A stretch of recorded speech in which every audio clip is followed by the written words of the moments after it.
Goalie of My Heart, a hockey romance full audiobook. Chapter 1. The moment I walked into Julia's office, I knew I was in trouble.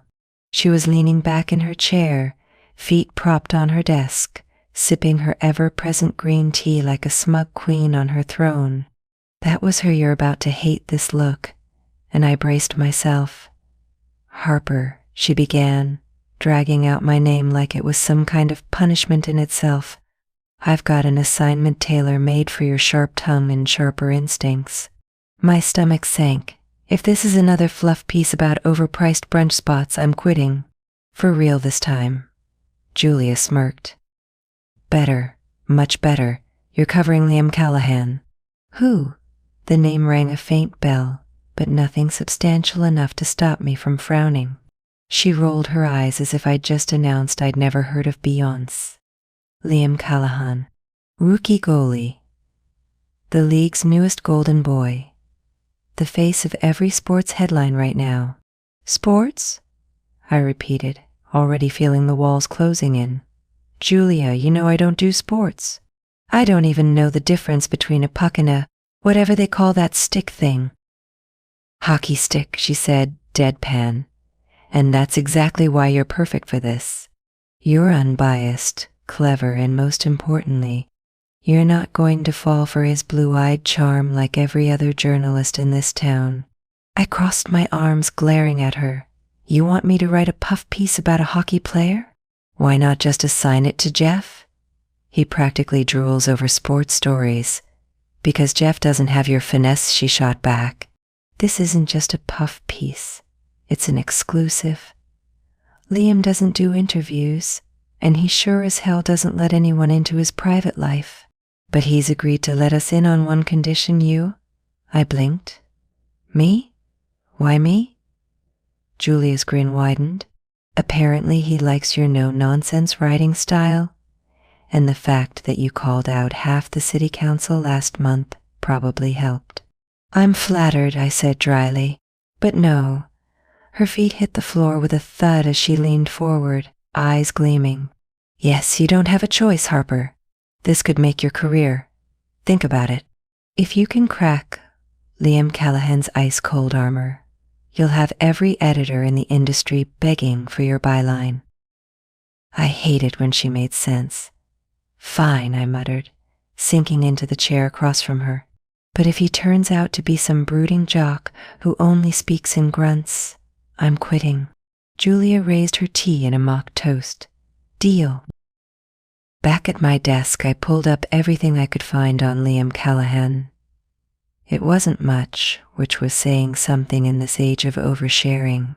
No social media accounts, no personal interviews, just a handful of action shots on the ice and a few quotes from press conferences that were as generic as they came. But then I stumbled onto a forum thread. Fans raved about his talent, sure, but there was more whispers of his aversion to fame, his charity work kept under the radar, and a vague rumor about a tragic backstory involving his family. "Great," I muttered, scrolling through another article that told me absolutely nothing about who he was off the ice. A mystery man with a golden heart and a tragic past. Julia's going to eat this up. Still, I couldn't help feeling a flicker of curiosity. Who was Liam Callahan, really? And why had he chosen me of all people? I shook my head, reminding myself of the one rule I couldn't afford to break: stay professional. No matter how charming or annoyingly handsome this guy turned out to be, I wasn't here to swoon. I was here to write. I slammed my laptop shut and grabbed my notepad, determined to treat this like any other assignment. Liam Callahan wasn't some fairy tale prince, and I wasn't about to lose my head over a pair of blue eyes. At least, that's what I told myself. When I walked into the rink, the smell of ice and faint rubber hit me like a wall. It was cold, not surprising, but I hadn't expected the sharp chill to bite through my coat. I adjusted my scarf and tried to ignore the echo of blades cutting into the ice as the players zipped across the rink like they were born with skates on their feet. My first thought, These guys were fast. My second? One of them was about to ruin my week. Spotting Liam Callahan wasn't hard. He was the one in the net, crouched low, pads bulky but graceful, as he deflected shot after shot like he had eyes in the back of his head. The guy moved like he was a part of the ice fluid, precise and completely in control. I found myself lingering longer than necessary, watching as he caught a slap shot in his glove with a satisfying thwack. He tossed the puck aside like it was nothing, his movements effortless. I hated that it was impressive. Don't stare too long, Callahan's got a fan club big enough as it is. A voice teased from behind me. I turned to see a wiry guy with a clipboard and a smirk. I'm not staring, I shot back. I'm observing. Sure you are, he said, grinning. I'm Tony, assistant coach. You must be the reporter. The one and only, I replied, forcing a polite smile. Harper Blake. Tony motioned toward the ice. He'll be done in a few minutes. Don't let the glare fool you, he's all bark, no bite. I'll take that under advisement, I said, jotting down a note as Liam skated toward the bench. When he finally stepped off the ice, his mask came off, revealing a chiseled jawline and messy dark hair that looked like it hadn't met a comb in days. And of course those piercing blue eyes that seemed to scrutinize everything in their path. Callahan, Tony called. This is Harper Blake. She's here for the exclusive. Liam's gaze flicked to me, unimpressed. Great, he said flatly, not bothering to hide his lack of enthusiasm. Nice to meet you too, I said, matching his energy. I can already tell this is going to be fun. He arched an eyebrow, clearly not used to being called out. Let me guess. Another piece about how I'm the next big thing? Nope, I replied, pulling out my notepad. I'm aiming for something original. Maybe Liam Callahan, hockey's most overrated goalie. His lips twitched, the ghost of a smile threatening to appear. Bold. Only if it's true, I shot back. Tony chuckled nervously, sensing the tension. I'll leave you two to it. Try not to kill each other. As Tony walked off, Liam leaned his stick against the wall, crossing his arms. So, how does this work? You ask me the same questions I've already answered 100 times. Not quite, I said, flipping open my notepad. I like to keep things interesting. For example, what's your biggest fear? His brows knitted together. That's your first question? Sure, why not? If you're going to bore me with canned answers, I might as well start big. Liam studied me for a moment, clearly debating whether I was worth his time. Finally, he smirked, falling on the ice in front of 20,000 people. Happy? I jotted it down. Terrified. Truly? Do you have nightmares about it? Only when reporters ask me dumb questions, he said, his smirk widening. I bit back a grin. Touche. Our banter was cut short as a puck ricocheted off the boards nearby, the sharp crack making me jump. Liam didn't even flinch. He glanced at the ice, then back at me, amusement flickering in his eyes. Careful, he said. This isn't exactly a safe place for people who don't belong. I met his gaze head on. Good thing I'm exactly where I'm supposed to be. For the first time, he seemed to really look at me, like he was reassessing whatever assumptions he'd made when I walked in. The moment didn't last long, but it was enough to make my stomach do an annoying little flip. All right, Harper Blake, he said, picking up his stick. Let's see what you've got. Challenge accepted. I clicked my pen and poised it over my notepad, ready to fire off my next question. But Liam Callahan wasn't making this easy. He leaned against the bench, stick resting across his shoulders like a hockey king surveying his kingdom. His cocky smirk screamed untouchable, and it grated on every nerve I had. So I started, keeping my tone light. Do you ever get tired of the cliches? You know, the rookie sensation golden boy stuff? Not really, he said, shrugging. Beats being called a bust. I pressed my lips together to keep from rolling my eyes. Wow, you're really giving me Pulitzer material here. Maybe I don't feel like baring my soul to someone with a pen and an agenda, he shot back. I arched an eyebrow. An agenda? Oh, please. If I wanted drama, I'd just write about how you dodge interviews like they're slapshots. His smirk faltered for half a second, and I counted it as a win. Maybe I'm just selective. Or maybe, I said, taking a step closer, you're hiding something. That got his attention. His blue eyes narrowed, locking onto mine. What makes you think that? I'm a journalist. It's my job to notice things, I said, matching his stare. And you, Liam Callahan, are a walking headline waiting to happen. Mysterious, talented, and just aloof enough to make people wonder what you're really like? Let me guess, he said, his voice dripping with sarcasm. You're going to tell me you figured me out already? Not yet, I admitted, but give me a few more practices and I might surprise you. The tension between us was thick enough to slice with a skate. He tilted his head slightly, like he was sizing me up. You don't scare easily, do you? Nope, I replied. And you don't intimidate me either. A puck slammed into the boards behind him, jolting us both out of the moment. He turned his head slightly, glancing at Frace, and for the briefest moment, I caught something in his expression, something that wasn't cocky or dismissive. It was subtle, but it was there. Interest. Not in a romantic way, at least not yet, but in that guarded, cautious way of someone deciding whether or not to let you in. Liam turned back to me, his mask of indifference firmly in place again. All right, Harper, he said, his tone lighter now, almost playful. Since you're so good at noticing things, here's a freebie. I'm just a guy trying to stop pucks. That's all there is to it. I couldn't help the laugh that escaped me.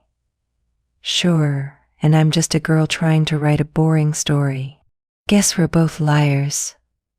For a split second, he really smiled, and it was enough to knock me off balance. It wasn't the cocky grin he'd been throwing around all morning. It was something softer, almost boyish, and it made him look like someone I might actually want to know. Tell you what, he said, grabbing his stick and stepping toward the ice.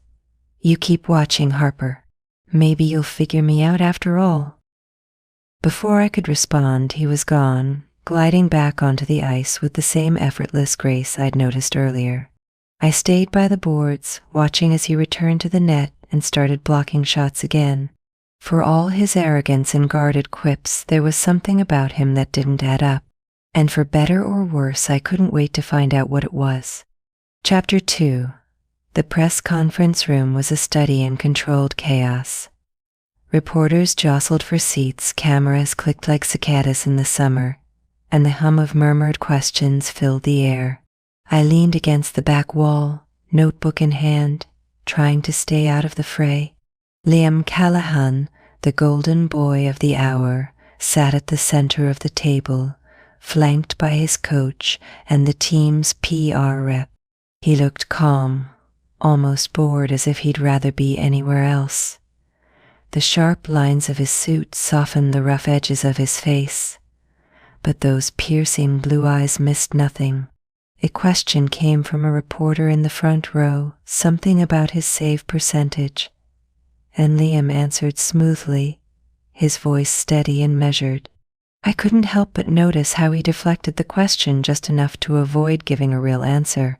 It was like watching a goalie work off the ice, redirecting the puck, keeping control without letting anyone get too close to the net.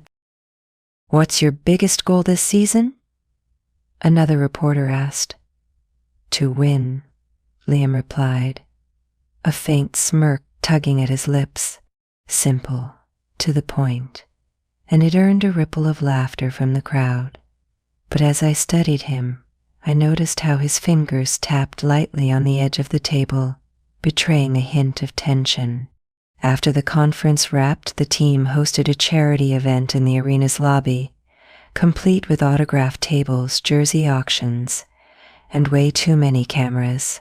Liam moved through the crowd like a pro, smiling and shaking hands. But it was the kids that caught my attention. A little boy in a hockey jersey clutched a puck like it was a treasure and approached Liam with wide eyes. "Mr. Callahan, can you sign this?" Liam crouched to the kid's level, his smile softening in a way I hadn't seen before. "What's your name, bud?" "Tyler," the boy whispered, barely audible. "Well, Tyler," Liam said, signing the puck with a flourish, "I hope you practice hard. Maybe I'll see you on the ice someday." The boy lit up like a Christmas tree, and Liam tousled his hair before moving on. For all his defenses and swagger, there was something genuine in the way he interacted with the kids. It wasn't the polished charm he showed the reporters. It was real, and it made me wonder what else he was hiding. Later that evening, we found a quiet corner for our one-on-one interview. The arena had emptied out, the hum of activity replaced by the faint buzz of overhead lights. Liam sat across from me, his suit jacket off and tie loosened, looking far more approachable than he had all day. "You've been following me around like a shadow," he said, leaning back in his chair. "What's the verdict?" "Still deciding," I replied, clicking my pen. "Let's start with something easy. What's been the hardest part of adjusting to life in the NHL?" He hesitated, the confident mask slipping just a fraction. "Honestly, the noise." I raised an eyebrow. "Noise? The media, the fans, everyone having an opinion about everything you do on and off the ice," he admitted, his voice quieter now. "It's not like juniors where it's just about the game. Here, it feels like the game is the last thing anyone cares about." His honesty surprised me, and for a moment I forgot about the questions I'd planned. "That sounds exhausting." "It is," he said, meeting my gaze. "But it's part of the job, right? You sign up for this and you deal with it." There was a weight in his words that hit me harder than I expected. I set my notebook aside. "You know, I get it. My dad was a minor league baseball player. He never made it big, but even at that level, the pressure was insane. I remember him coming home after games completely drained, because he felt like he had to be perfect all the time." Liam's eyes softened. "Did he ever feel like it was worth it?" "Some days, yes," I said with a small smile. "But other days, not so much. That's why I swore I'd never get involved with athletes. Too much baggage." His lips curved into a wry grin. "So this assignment must be a real treat for you." "You have no idea," I said, rolling my eyes. For the first time, it felt like we weren't just sparring. There was a moment of understanding between us, fragile but real.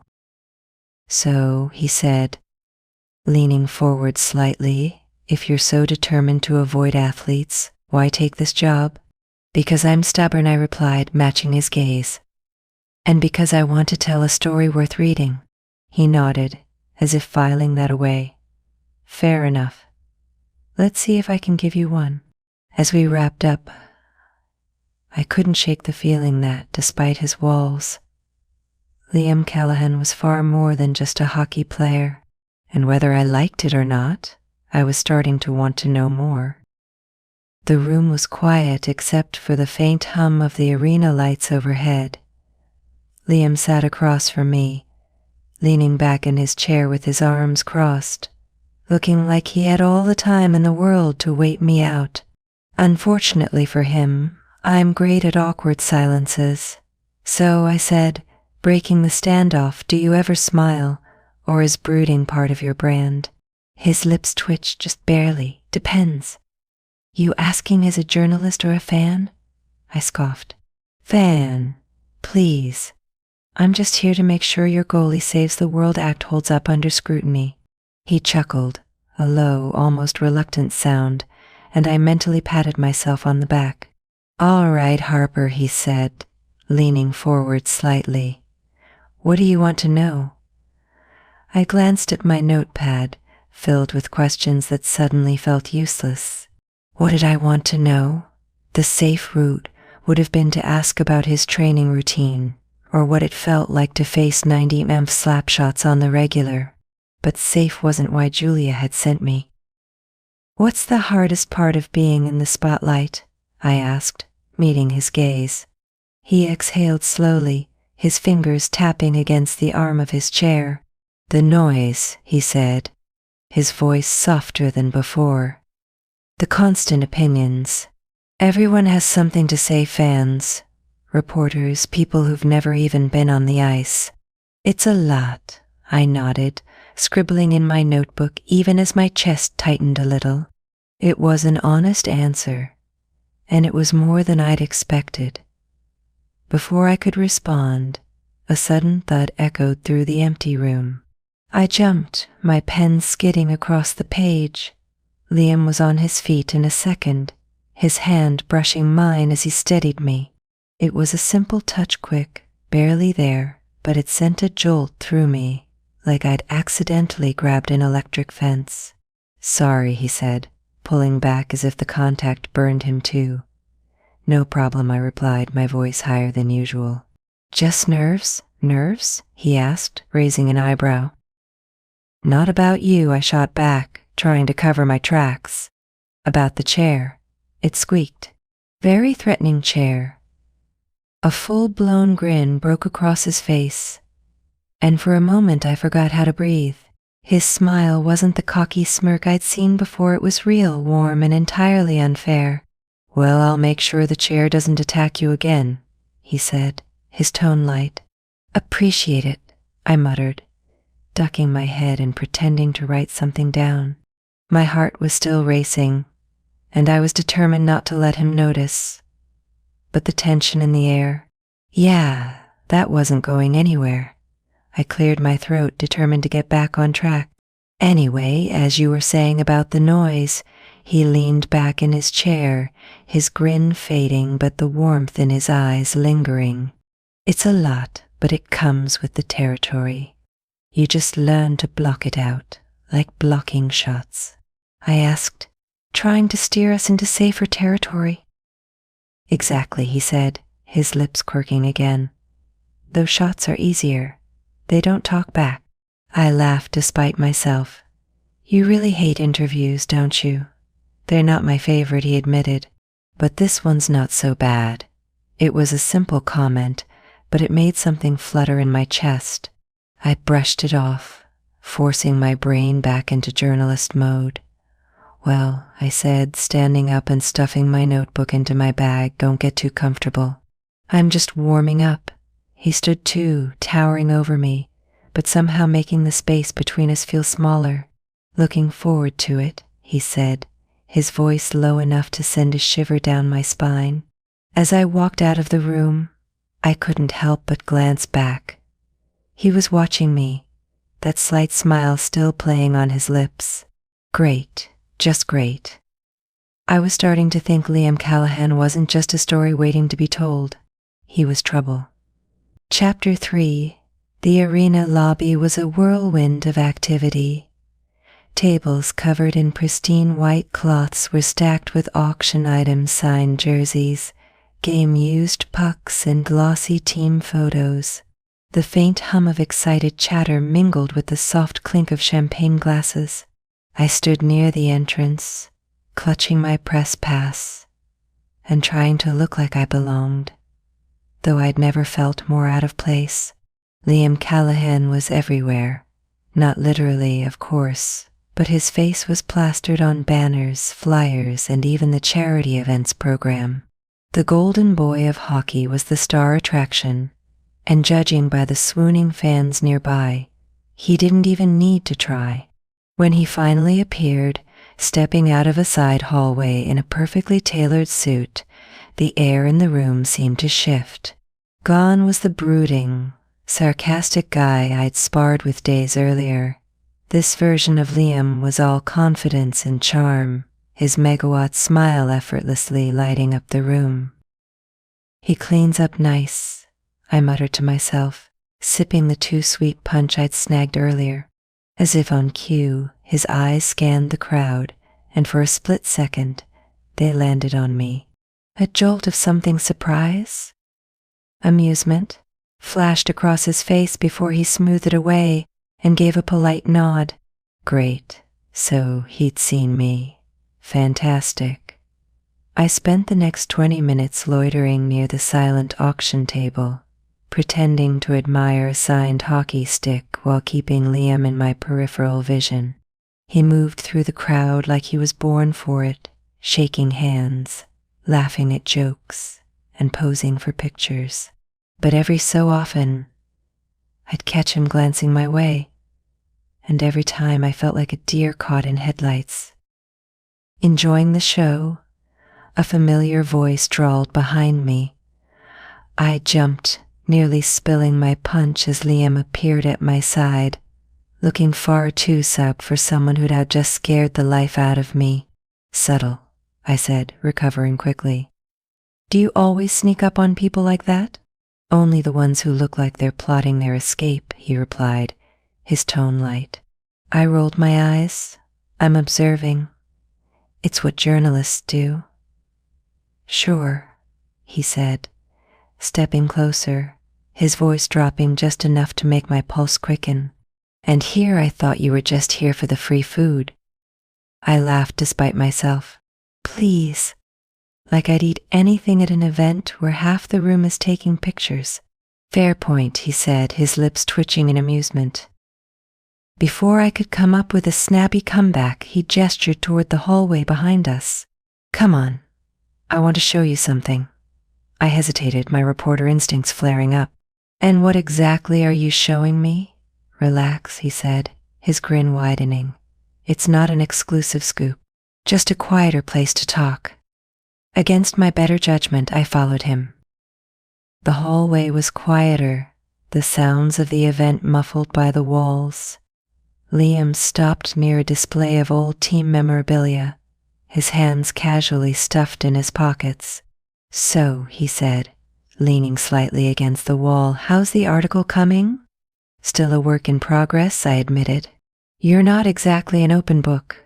Maybe I like keeping you guessing, he said, his voice low and teasing. I crossed my arms, trying not to let his tone affect me. Or maybe you just like being difficult. Guilty, he said with a wink. I hated how charming he was. Or, more accurately, I hated how much I didn't hate it. You know, I said, tilting my head, you're a lot different out there. Out there. At the event, I clarified. You're all smiles and charm, like you're auditioning for a rom-com. And in here, he asked, stepping just a little closer. In here, you're different, I said, suddenly hyper-aware of how close we were. His gaze locked onto mine, the playful glint in his eyes replaced by something deeper, something I wasn't ready to name. Different how? I opened my mouth to respond, but before I could, the unmistakable snap, snap, snap of camera shutters echoed down the hallway. We both turned to see a paparazzi photographer leaning around the corner, his lens trained squarely on us. Seriously? Liam muttered, his jaw tightening. Instinctively, I stepped back, but Liam reached out, his hand brushing my arm as he guided me behind him. The touch was light, protective, and entirely unnecessary, but my heart still did a ridiculous flip. All right, that's enough, he said, his voice firm but calm. The photographer slinked away, clearly satisfied with whatever he'd captured. Well, I said, once the coast was clear, that's going to be fun to explain. Liam turned to me, his expression unreadable. I'll handle it. You mean you'll spin it, I corrected. Same thing, he said with a shrug. Our eyes met, and for a moment, the weight of what had just happened hung between us. The accidental touch, the way he'd stepped in front of me, it all felt charged. I cleared my throat, breaking the tension. So, about that quieter place to talk, right? He said, his grin returning. Next time I'll pick somewhere without cameras. Next time. I asked, raising an eyebrow. He didn't answer, but the glint in his eyes said everything. And as I walked back to the event, my cheeks still warm from his touch, I couldn't shake the feeling that Liam Callahan was more dangerous off the ice than I'd ever expected. I wasn't sure if it was the leftover adrenaline from the paparazzi ambush, or the way Liam had brushed my arm like it was the most natural thing in the world, but I couldn't bring myself to leave the event right away. Instead, I lingered near the buffet table, trying to blend in with the crowd of hockey wives and donors while pretending the shrimp cocktail was fascinating. From my vantage point, I could see Liam surrounded by his teammates. He was back in full charm mode, laughing and joking like the consummate professional, but every so often, I'd catch him glancing around the room. At first I thought he was just scanning the crowd. Then it hit me he was looking for me. The realization was as flattering as it was unnerving. I took a sip of my sparkling water, pretending not to notice when one of his teammates, a tall, blonde defenseman with a mischievous grin, nudged him and said something that made Liam roll his eyes. Curiosity got the better of me. Casually I sidled closer to their group, keeping my gaze fixed on the dessert table like it held the meaning of life. The closer I got, the easier it was to make out snippets of their conversation. "So, Callahan," the blonde guy drawled, "you and the reporter, huh?" Liam's head snapped toward him. "What are you talking about, Kane?" "Oh, come on," Kane said, grinning. "You two looked cozy back there. She's not like the other reporters, is she?" "She's doing her job," Liam said, his tone clipped. "That's all." Sure, Kane replied, clearly enjoying himself. "But the cameras seem to think there's more to it. You better watch out, man. You know how fast these things can spiral." Liam didn't respond, but the slight twitch in his jaw said enough. I tried to ignore the way my stomach flipped. It wasn't like Kane was wrong. The moment in the hallway had felt intimate, more intimate than I was ready to admit.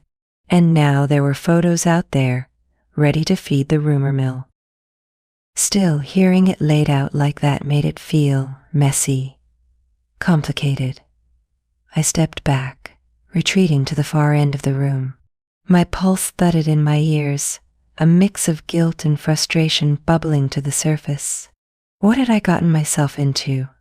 I was here to write a story, not to become one. And Liam? He was a rookie goalie trying to prove himself on one of the biggest stages in the world. The last thing he needed was a distraction, especially one like me. But then I caught his eye from across the room. His expression softened when he saw me, a hint of a smile tugging at his lips. It wasn't the grin he gave the cameras or the polite nods he offered donors. This was different. It was for me. And just like that, my resolve started to crack. "Pull it together, Harper," I muttered under my breath, grabbing another shrimp skewer as if that would fix everything. Because no matter how much I wanted to believe this could stay professional, the look Liam had just given me said otherwise. And the worst part, I wasn't sure I wanted it to. Chapter 4. The bus was supposed to take us to a swanky downtown hotel with room service, fluffy robes, and a gym I had no intention of using. Instead, it left us stranded in the middle of nowhere, snow swirling outside the windows as the team manager argued with the driver about road closures. "This is a joke, right?" I asked no one in particular, peering out the frosted glass. "Like some kind of hazing ritual for reporters?" "Nope," Liam said from the seat across the aisle. He had one earbud in and was scrolling on his phone, his expression annoyingly calm. "Welcome to the glamorous world of hockey travel. Glamorous, huh?" I gestured to the snow piling up outside. "What's next, bunking in a barn?" he smirked. "If it's warm, I'm not picky." The team manager hung up his phone with a defeated sigh. "All right, folks. Closest place is a little in about 10 minutes back. Not ideal, but it's all we've got." I groaned. Liam glanced at me, his smirk turning into something softer. "It'll be fine," he said. "Define fine," I muttered, already dreading whatever little inn meant. The inn turned out to be the kind of place that tried very hard to be charming but fell just short. The lobby was decked out in outdated holiday decor, even though Christmas had been months ago, and the faint smell of pine air freshener lingered in the air. "Sorry, folks," the innkeeper said, wringing his hands. "We're almost at capacity. We've only got a couple of suites left." Cue the awkward shuffle of players pairing up. I glanced around, hoping to snag a solo option, but before I could make my move, Liam stepped up beside me. "Looks like it's you and me, Harper," he said, his tone casual. I blinked. "What? No, surely someone else. Everyone's already paired up," he said, gesturing to the roster of names on the desk. I scanned the list, my stomach sinking. He wasn't lying. Of course. "Fine," I said, grabbing my bag. "But if you snore, I'm throwing a pillow at you." "Deal," he said, flashing that unfairly perfect smile as we followed the innkeeper upstairs. The suite wasn't terrible, but it wasn't exactly spacious either. One bed, one couch, a tiny kitchenette that looked like it hadn't been updated since the 90s. "Cozy," I muttered, dropping my bag onto the couch. "You can take the bed," Liam offered, setting his things down by the door. I raised an eyebrow. "You're just giving it up like that. What's the catch?" "No catch," he said, shrugging. "I'm used to sleeping wherever. Planes, buses, locker rooms." I made a face. "Locker rooms? That's horrifying." "Welcome to hockey life," he said, chuckling. I couldn't help but laugh. "All right, fine. I'll take the bed. But if I wake up to you snoring on the couch, I'm recording it for blackmail purposes." "Noted," he said, sitting on the armrest of the couch. Later that evening, after we'd both changed into more comfortable clothes, me in sweats, him in a plain t-shirt and joggers that did unfair things for his shoulders, we found ourselves sitting on opposite ends of the couch, a hockey game playing softly on the TV. "So," I said, breaking the comfortable silence, "what's it really like being the rookie?" Liam didn't answer right away. He leaned back, his gaze fixed on the screen, but not really watching. "It's a lot," he admitted finally. "The pressure to prove yourself every single day, the constant comparisons. You screw up once, and suddenly everyone's questioning if you belong here." "That sounds exhausting," I said, my voice softer than I intended. "It is," he said, glancing at me, "but it's what I've worked for my whole life. I can't just walk away from it." I nodded, the weight of his words settling over me. "I get it. Sort of. I mean, not the whole being a hockey star thing, but the pressure. Yeah, I've been there." He tilted his head, curious. "How so?" I hesitated, picking at a loose thread on my sleeve. "Being a journalist isn't exactly a walk in the park. Everyone assumes you're out for blood or that you'll twist their words to get clicks. One wrong move and your credibility's shot. It's lonely sometimes." Liam was quiet for a moment. Then he said, "Lonely, huh? I wouldn't have guessed that about you. Why not?" I asked, surprised. You seem like you've got it all together," he said, his voice low, "like nothing gets to you." I laughed, but it came out hollow. "Yeah, well, appearances can be deceiving." Our eyes met, and for a split second, the air between us felt heavier, charged. Then the heater kicked on with a loud clunk, snapping us both out of whatever that moment had been. "I should probably get some sleep," I said, standing and stretching. Liam nodded, a faint smile tugging at his lips. "Yeah. Early start tomorrow." As I climbed into the bed and he settled onto the couch, I couldn't shake the feeling that tonight had changed something. And for the first time, I wasn't sure if that was a good thing or something I should be afraid of. "Okay, Callahan, let's settle this like adults," I said, standing in the middle of the tiny suite, hands on my hips. Liam looked up from where he was sitting on the couch, one eyebrow arched. By like adults, do you mean arguing until one of us gives up? Because I'm great at that. No, I said with exaggerated patience. By figuring out who actually deserves the bed. He leaned back, crossing his arms. Fine, make your case. I cleared my throat. Point 1, I've had a long day of keying. I've held your team, and dealing with your teammates who think jokes about reporters are still original. Point 2, I'm a guest on this trip, and guests get better accommodations. And point 3, you're smaller so the couch will fit you perfectly, he interrupted, his lips twitching with barely suppressed amusement. Point 3, I repeated louder, ignoring him. I'm not sleeping on a couch that looks like it hasn't been cleaned since the 90s. Wow, strong argument, he said, pushing to his feet. He loomed a little too close, and I hated the way it made my pulse quicken. But here's the thing, Harper. I'm bigger, which means I won't fit on that couch. And if I sleep on it, I'll wake up sore, which could affect my game. Do you want to be responsible for that? I narrowed my eyes. That's emotional blackmail. Effective though, isn't it? His grin was infuriating. I wasn't sure if it was the tension of the day, the way his sleeves hugged his biceps, or the sheer absurdity of the situation. But before I could stop myself, I blurted out, how about we share the bed? The words hung in the air, and I immediately wanted to crawl under said bed. Liam's grin faltered, replaced by something unreadable. Are you serious? I crossed my arms, forcing myself to meet his gaze. We're adults, right? It's just a bed. We'll stay on our own sides, problem solved. For a moment he just stared at me, his jaw working like he was fighting to keep his thoughts in check. Finally he nodded. All right, deal. But if you snore, I don't snore, I shot back, grabbing my bag and heading to the bathroom before I could say anything else stupid.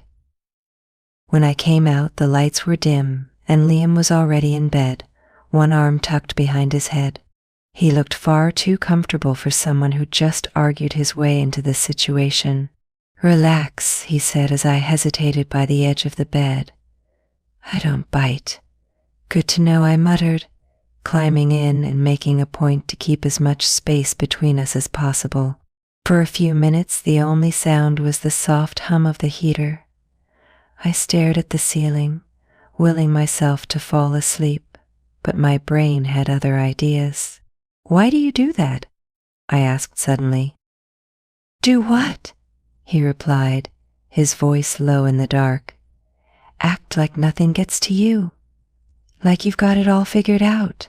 He was quiet for a moment. Then he said, because if I let people see the cracks, they start to think I don't belong here. And if they think that, it's only a matter of time before I start to believe it too.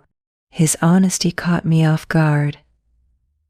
I turned my head to look at him, and in the dim light, I could see the vulnerability in his expression. Liam, he turned toward me, his eyes meeting mine. What about you? Why do you hide behind the sarcasm and the tough act? I let out a soft laugh, because if I don't, people might realize I don't have it all together either. The silence that followed wasn't uncomfortable. It was heavy, like we'd just exchanged something we weren't ready to take back. And then, without thinking, I shifted closer. The air between us felt electric, and before I could second-guess myself, Liam reached out, his hand brushing my cheek. Harper, whatever he was going to say, got lost as I closed the distance, my lips meeting his in a kiss that started slow, but quickly turned into something more. His hand tangled in my hair, and I felt myself melt into him, every rational thought slipping away. This wasn't supposed to happen. It was reckless, messy, and completely unprofessional, but it was also inevitable. The next morning, sunlight streamed through the blinds, and reality came crashing down. I sat on the edge of the bed, clutching the blanket like it was a shield. My head was spinning, a mix of guilt and something I didn't want to name. Behind me, Liam stirred, his voice still rough with sleep. "You're overthinking." I turned to glare at him, but the lazy smile on his face made it hard to hold on to my irritation. This was a mistake. He sat up, running a hand through his hair. "If it was, it's the best mistake I've ever made."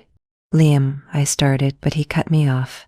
"I'm not going to pretend this didn't happen," he said, his tone firm.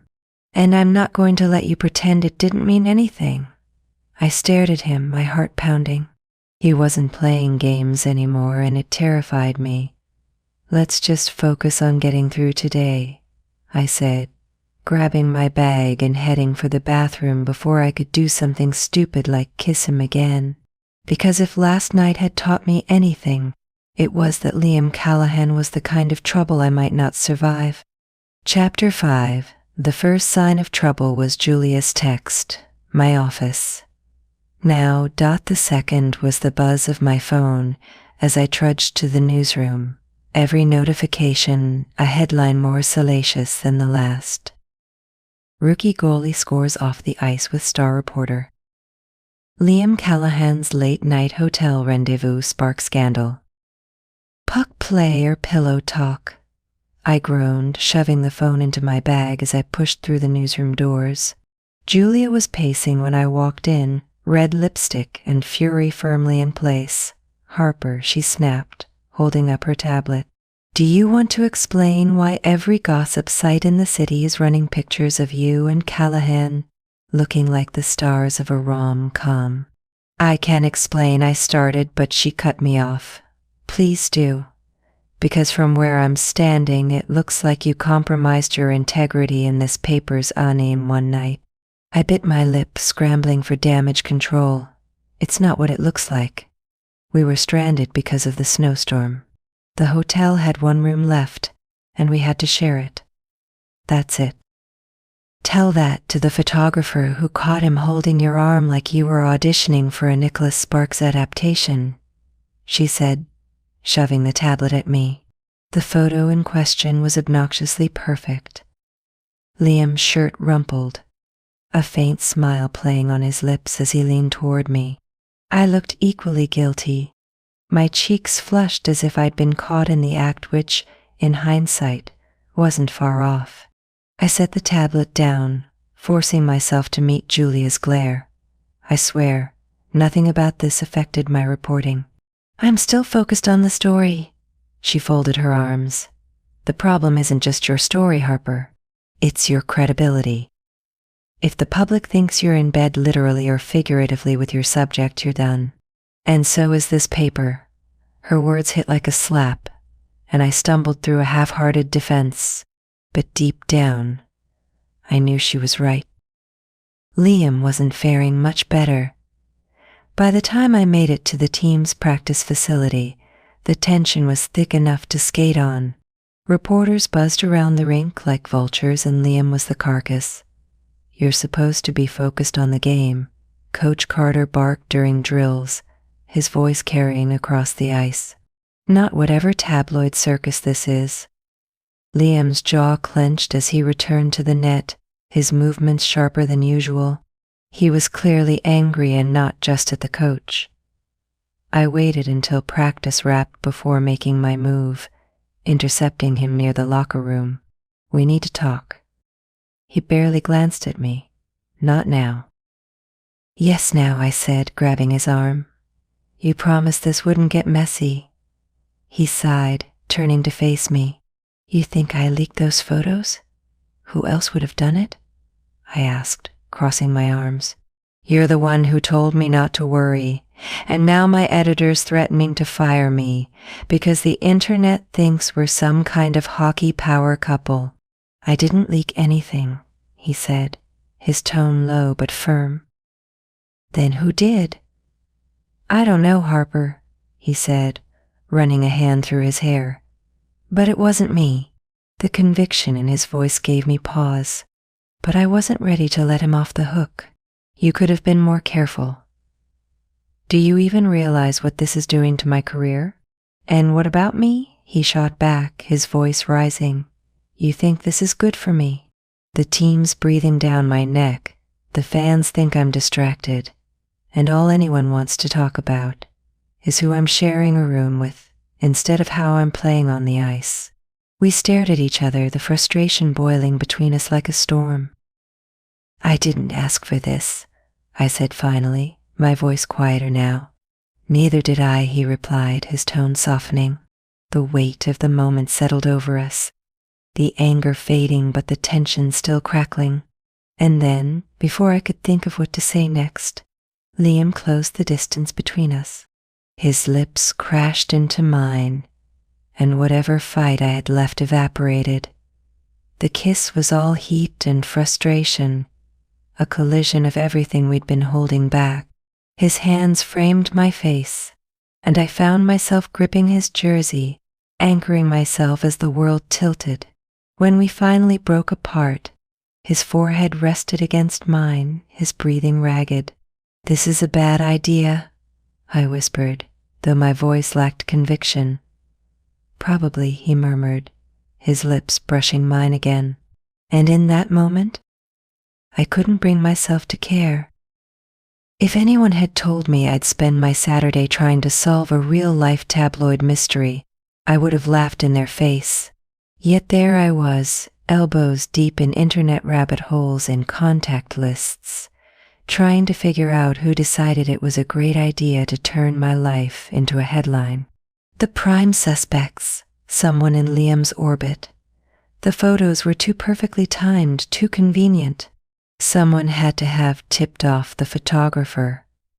I scrolled through social media feeds, reading comments that ranged from harmless fan theories to flat-out conspiracy nonsense.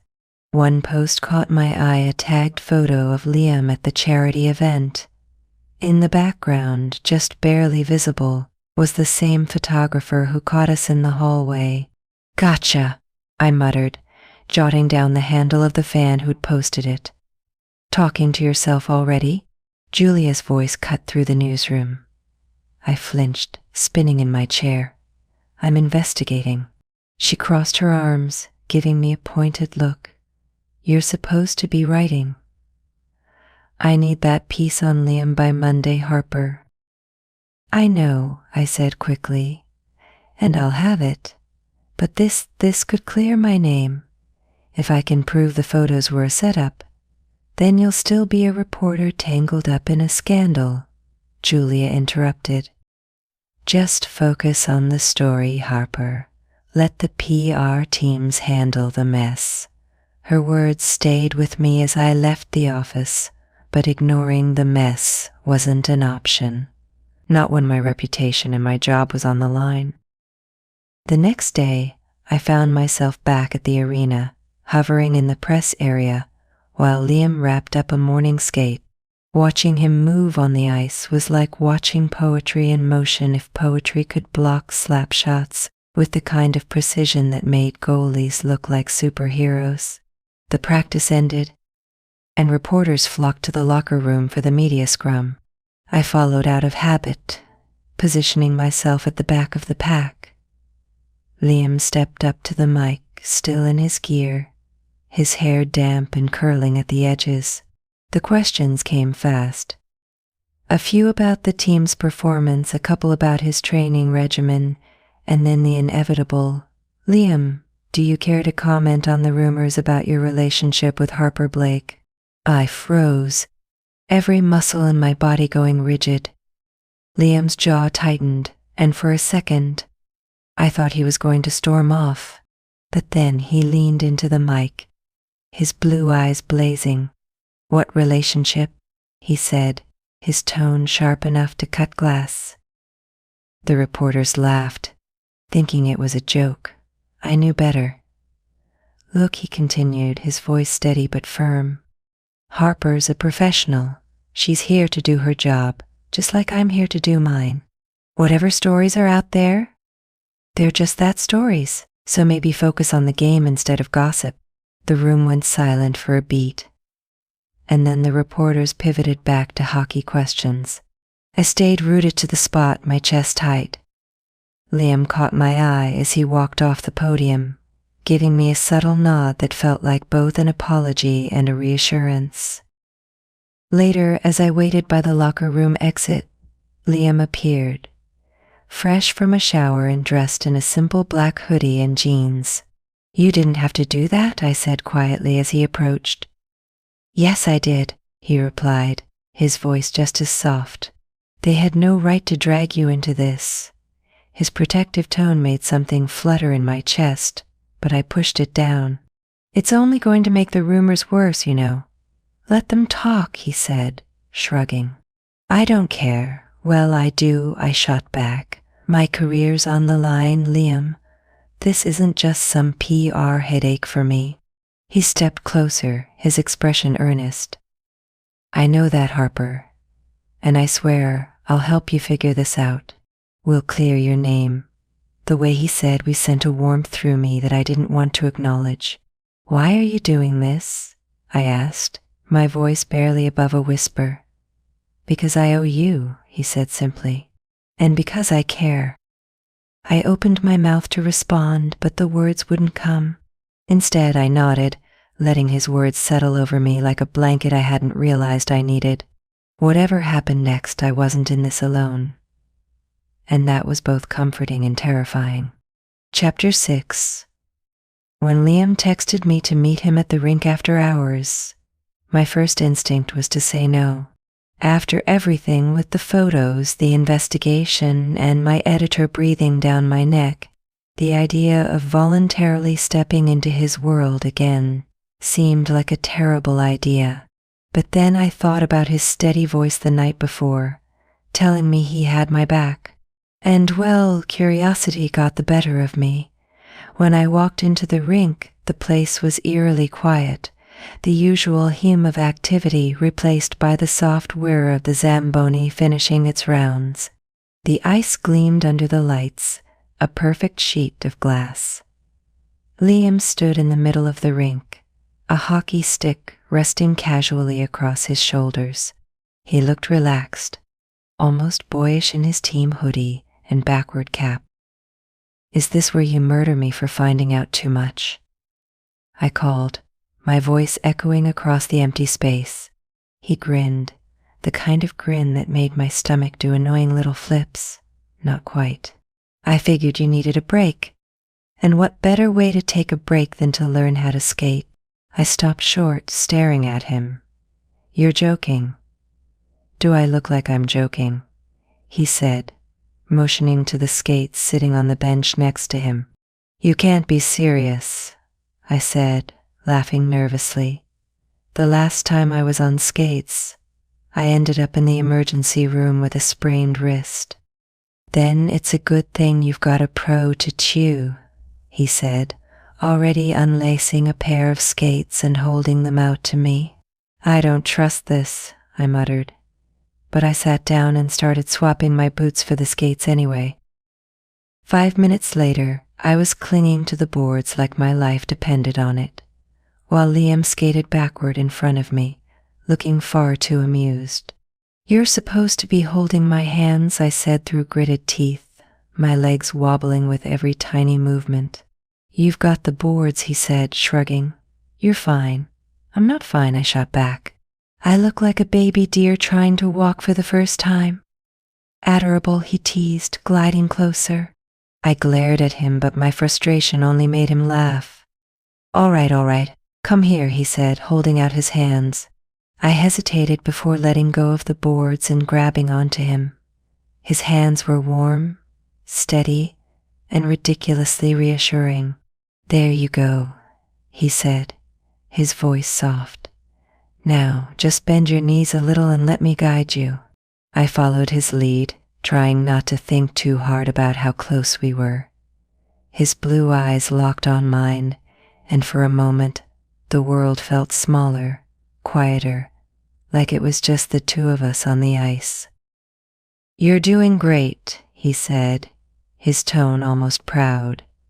Don't jinx it, I muttered, but I couldn't help the small smile tugging at my lips. We skated like that for a while, his hands guiding mine, his voice coaching me through every wobbly step. It was awkward and clumsy, but it was also fun, more fun than I'd had in weeks. Eventually, he stopped us in the middle of the rink, letting go of my hands but staying close enough to catch me if I fell. See? Not so bad, he said. Speak for yourself, I replied, leaning slightly on my knees to catch my breath. He chuckled, his smile softening as he looked at me. You're braver than you think, you know. I blinked, caught off guard. What? You jump into situations without hesitation, he said. Even when they're messy or uncomfortable. Most people wouldn't have stuck around after everything that's happened, but you did. I swallowed hard, his words hitting me in a way I wasn't ready for. I guess I'm stubborn like that. Stubborn's good, he said, his gaze steady. It means you don't give up.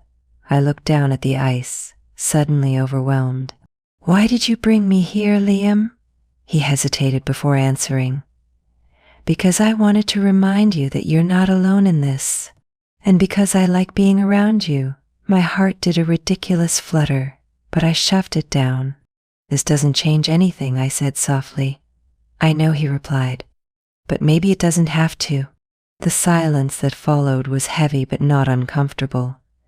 And as I looked at him, standing there on the ice with that boyish grin and those impossibly blue eyes, I realized that maybe, just maybe, he was right. But if I was going to let myself fall for him, for this I'd need to be sure I wouldn't hit the ground too hard.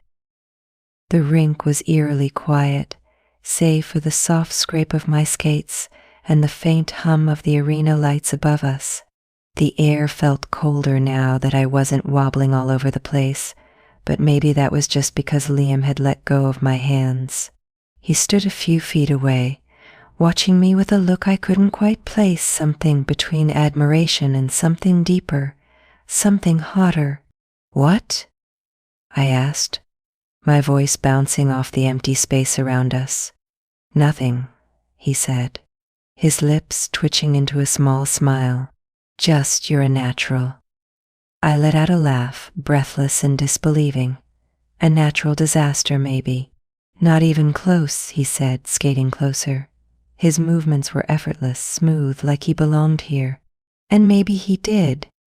He was the pro, after all, the guy who made the impossible look easy. I, on the other hand, was acutely aware of my awkward footing, and the fact that my cheeks were probably red from more than just the cold. You're staring, I said, trying to sound teasing, but my voice came out softer than I intended. He stopped right in front of me, close enough that I could feel the warmth radiating off him despite the chill. Maybe I am, he said, his tone low, intimate. I swallowed hard, my heart thudding in my chest. You should stop that. Why? He asked, leaning in just enough that I could see the flecks of darker blue in his eyes. Does it bother you? Yes, and no. And oh God, what was I doing? Before I could answer, his hands came up, gentle but firm, resting on my waist.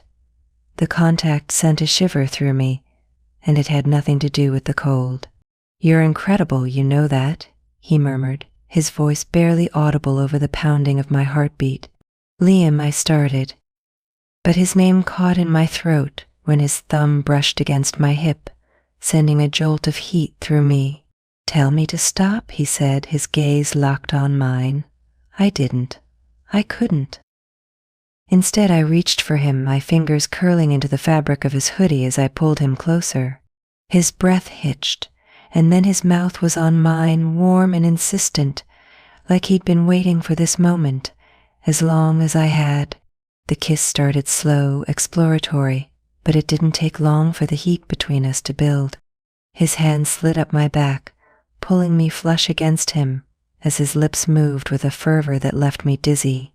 The cold of the ice beneath our feet was a distant memory as he deepened the kiss, his tongue sweeping against mine, in a way that made my knees wobble.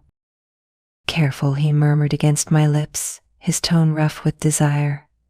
"I've got you." And he did. His arms tightened around me, steadying me as the rest of the world faded away. His hands found the edge of my jacket, slipping underneath to skim the curve of my waist. I shivered, but this time it was from the heat pooling low in my stomach. The way his touch set every nerve in my body alight. "Harper," he breathed, his lips trailing along my jaw, down to the sensitive spot just below my ear. I tilted my head, giving him access, my own hands sliding up to thread through his hair. His groan was low, guttural, and it sent a thrill through me that made my toes curl in my skates. "I shouldn't want you this much," I whispered, my voice shaky but honest. His lips stilled against my neck, and he pulled back just enough to meet my gaze. His eyes were dark, intense, filled with something that made my breath catch. "But you do," he said simply. And then he kissed me again, harder this time, like he was trying to erase any lingering doubts. The cold rink, the lingering fears, the nagging voice in my head that warned me about consequences, all of it melted away as I lost myself in him. For tonight, at least, the rest of the world didn't matter. It was just Liam and me, tangled in each other, skating on thin ice, but not caring if it broke beneath us. When I got back to my apartment that night, I was still reeling. My body buzzed from the kiss and everything that had come after it. Liam Callahan had officially broken through every wall I'd put up, and I didn't know whether to be thrilled or terrified. I dropped my bag on the couch, kicked off my boots, and collapsed into my desk chair, intending to distract myself with work. But before I could even open my laptop, my phone buzzed with a text from Julia. "Call me. Now. Dot." I groaned, already dreading whatever conversation this would be. Julia didn't use punctuation lightly, and a period at the end of a text meant trouble. Bracing myself, I dialed her number. She picked up on the first ring. "Harper," she said, her tone sharp enough to cut glass. "Do you want to explain why I'm fielding calls from every major outlet about your relationship with Callahan?" I flinched, sinking lower in my chair. "Julia, it's not don't," she snapped. "Don't tell me it's not what it looks like, because I've seen the pictures, Harper. And now, thanks to today's little press stunt, your name and his are trending again. Care to explain that?" I squeezed my eyes shut, the memory of Liam's public defense of me flashing through my mind. "I didn't ask him to say anything," I said quietly. "No, but you didn't stop him either," Julia shot back. "And now people aren't talking about your reporting skills, Harper. They're talking about whether or not you're sleeping with your subject." Her words stung, even though they weren't entirely unfair. "It's not like that," I said weakly. "Then what is it?" she demanded. "Because from where I'm standing, it looks like you're letting your feelings get in the way of your career." The accusation hit hard, but I forced myself to stay calm. "I'm still doing my job, Julia. My article on Liam is almost finished, and it's good better than good. It doesn't matter how good it is if no one believes you're objective," she said. "Perception is everything in this business, Harper. And right now the perception is that you're too close to him." I gripped the edge of my desk, my stomach twisting. "So what are you saying?" "I'm saying you need to make a choice," she said, her voice cold and final. "Either you end whatever's going on with Callahan and salvage your credibility, or you walk away from this paper." Her words hung in the air like a death knell. "Julia." "This isn't negotiable, Harper," she said, cutting me off. "You're a damn good journalist, but if you want to keep your reputation and your job, you need to put some distance between you and him. I need your decision by tomorrow." The line went dead before I could respond. I set the phone down on the desk, my hands shaking. The weight of her ultimatum pressed down on me, and for the first time in a long time, I didn't know what to do. Liam's face flashed in my mind, his cocky grin, the way he'd looked at me on the ice like I was the only person in the world who mattered. But then I thought about the photos, the rumors, and Julia's words. Perception is everything, and for the first time, I wondered if maybe she was right. Maybe this thing with Liam, whatever it was, had been a mistake all along. Chapter 7. Breaking Liam Callahan's heart wasn't something I'd planned to do on a Thursday afternoon. The rink was unusually quiet, the buzz of practice replaced by the occasional scrape of skates on ice.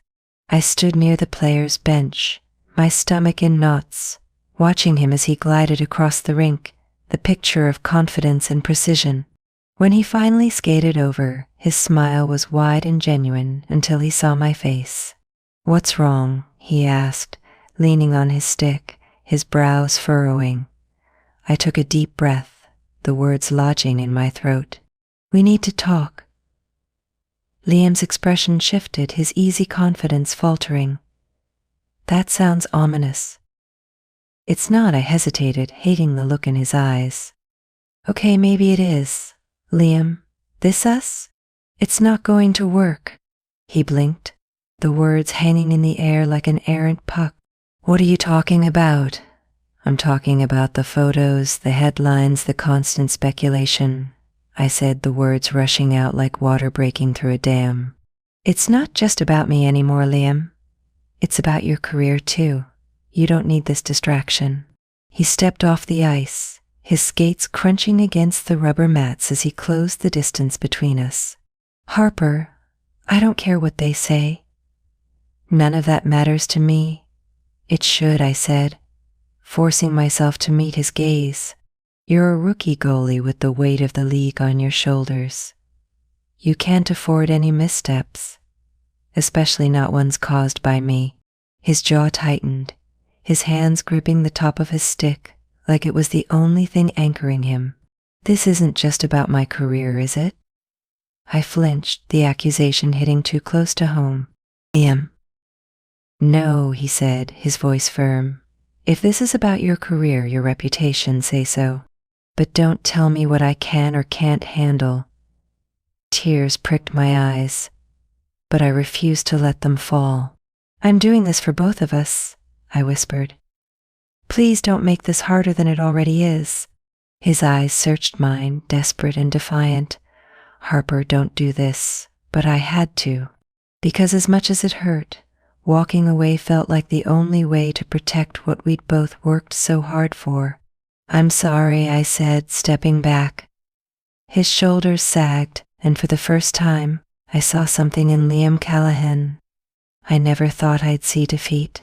"Harper," he said again, his voice breaking slightly. "Don't." But I was already turning away, the sound of my name echoing behind me as I walked out of the rink and out of his life. 3 weeks later, the championship game was everything the league had hyped it up to be: high stakes, fierce competition, and a sold-out crowd buzzing with anticipation. I watched from the press box, notebook in hand, trying to focus on the game and not the familiar figure in the net. Liam was a wall, blocking every shot with a precision that made the crowd roar. By the time the final buzzer sounded, his team had won. The celebration erupted on the ice, teammates piling onto him as confetti rained down. I forced myself to scribble notes, pretending not to care as I watched him lift the trophy, his grin wider than I'd ever seen it. Then came the post-game interviews. Liam stood in front of the cameras, still in his gear, his hair damp with sweat, and his expression uncharacteristically serious. "This win means a lot to the team," he said, his voice steady despite the chaos around him. "But it also means a lot to me personally." The reporter raised an eyebrow.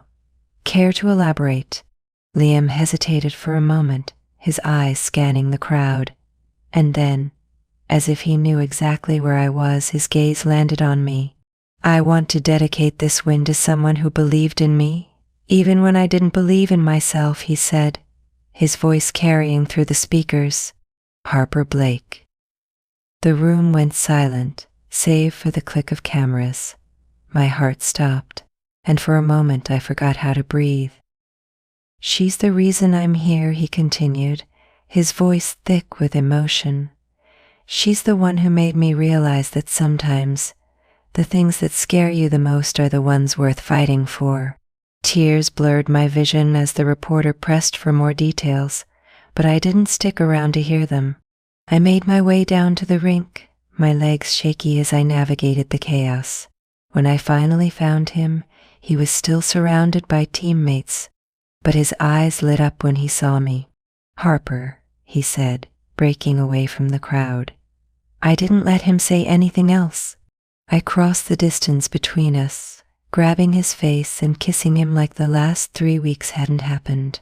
The world exploded into cheers and whistles around us, but I didn't care. When we finally broke apart, his grin was as wide as the rink. "Does this mean you're not walking away?" I laughed, brushing a stray piece of confetti from his hair. "Not a chance." Because if there was one thing I'd learned from Liam Callahan, it was that some things, some people were worth the risk. The roar of the crowd blared through my television, but it might as well have been static. I sat curled up on my couch, a blanket draped over my legs, staring blankly at the screen. The game was over, and Liam had done it. He'd carried his team to victory with a shootout performance so stunning, even the commentators were scrambling to find the right superlatives. And yet I felt hollow. I should have been there, not just as a reporter, but as whatever I was to him, whatever we could have been. Instead, I'd chosen the safe route, the practical route, the route that didn't involve risking my career, my reputation, or my heart. And now I was sitting alone, watching the man I cared about celebrate one of the biggest moments of his life without me. My phone buzzed beside me, a string of texts from Julia congratulating me on staying professional. I ignored them, my focus on the screen as the camera cut to Liam in the middle of the ice. He was still in his gear, his hair damp with sweat, but that smile, the one that could light up an entire arena, was in full force. His teammates swarmed him, but he looked distracted, his eyes scanning the crowd like he was searching for something. Or someone. My heart clenched. The broadcast cut to the post-game interviews, and my breath caught when Liam stepped up to the mic. "This win means a lot," he said, his voice steady but tinged with something deeper. "But there's someone I need to thank. Someone who's not here but should be." The reporter leaned in, clearly salivating for a juicy quote. "Care to elaborate?" Liam's gaze locked onto the camera, and for a moment it felt like he was looking directly at me.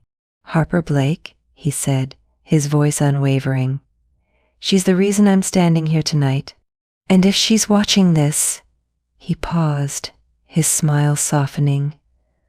"I just want her to know that nothing is more important to me than her." The room seemed to tilt. My chest tightened, my pulse racing as his words sank in. "Damn it, Liam," I whispered, throwing the blanket off and scrambling to my feet.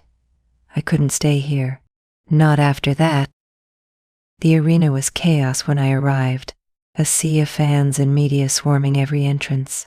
I flashed my press pass like it was a golden ticket, weaving through the crowd until I found a side door that led to the locker rooms. My heart pounded as I made my way down the hallway, every step bringing me closer to him. And then, there he was, standing near the bench, surrounded by teammates and reporters. "Liam," I called, my voice cutting through the noise. He turned, his eyes widening when he saw me. For a moment, neither of us moved. Then he pushed through the crowd, closing the distance between us in 3 long strides. "You came," he said, his voice rough, like he couldn't believe it.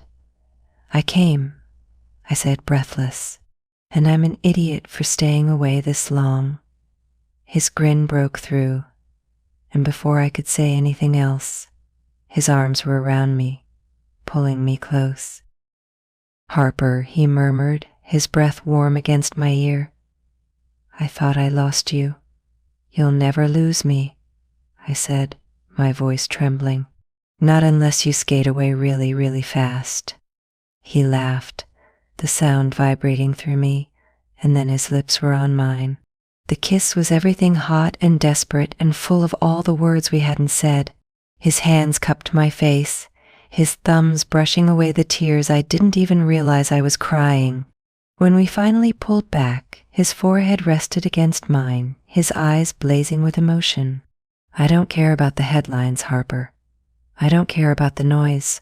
I just want you." "And I want you," I said, my voice steady this time. "But we're going to have to figure out how to make this work, because I'm not giving up my career, and you're not giving up yours." "Deal," he said, his lips quirking into a small smile. "As long as you promise to stick around." "Promise," I whispered, sealing it with another kiss. The crowd around us faded away, the noise and chaos dimming, until it was just the two of us, standing on the edge of something new. It wasn't going to be easy. Balancing our love and our careers would take work, patience, and maybe a little luck. But as I looked into Liam's eyes, I knew we could handle it. Together we could handle anything.